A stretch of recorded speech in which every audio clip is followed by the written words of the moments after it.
할렐루야, 길의 말씀이 오신 여러분 사랑하고 축복합니다. 오늘 말씀은 에스겔 5장 1에서 17절입니다. 너 인자야, 너는 날카로운 칼을 가져다가 삭도로 삼아 내 머리털과 수염을 깎아서 저울로 달아 나누어 두라.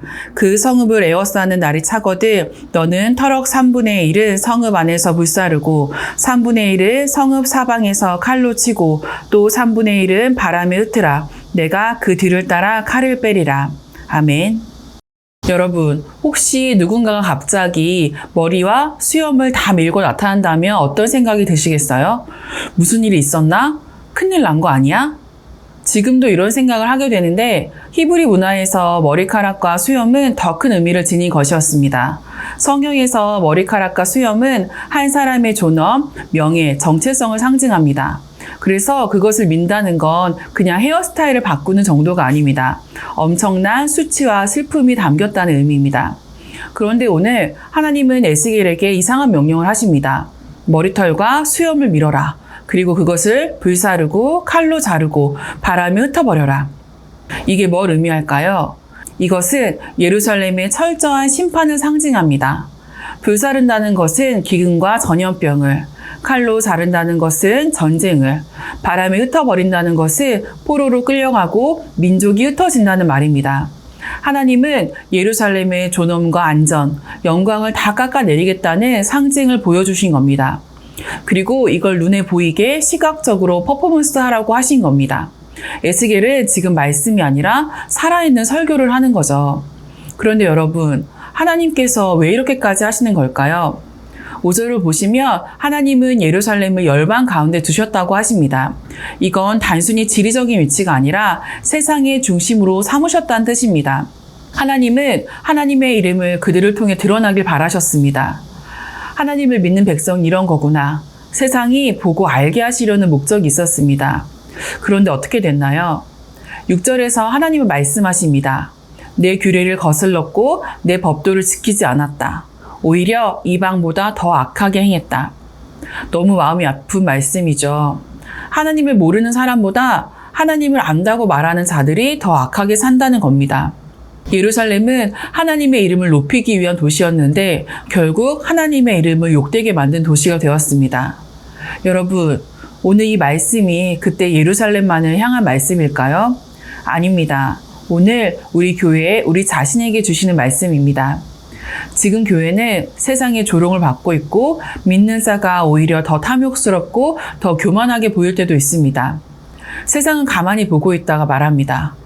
믿는 사람들 왜 저래? 차라리 안 믿는 사람이 낫겠다. 이게 지금 예루살렘이 처한 상황이고 오늘 우리가 마주한 현실입니다. 그런데 여러분, 하나님은 완전히 다 버리시지 않으셨습니다. 3절을 보세요. 너는 그 털 중에서 조금을 가져 내 옷자락에 싸라. 이게 무슨 뜻일까요? 하나님이 모든 걸 없애버리시지 않으시고 조금 남기십니다. 그게 바로 남은 자입니다. 하나님은 철저한 심판 중에도 회복의 씨앗을 남기십니다. 그런데 또 거기서 끝이 아닙니다. 4절에서 그 옷자락에 싸둔 것 중 일부를 꺼내서 불에 던지라고 하십니다. 남겨졌다고 다 사는 게 아니라는 겁니다.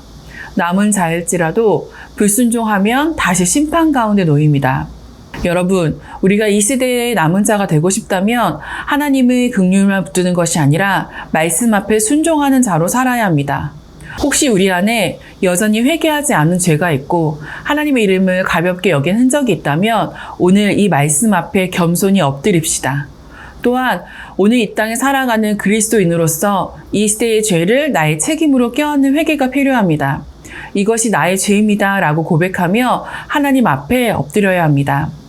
회개란 단순히 눈물 흘리는 게 아닙니다.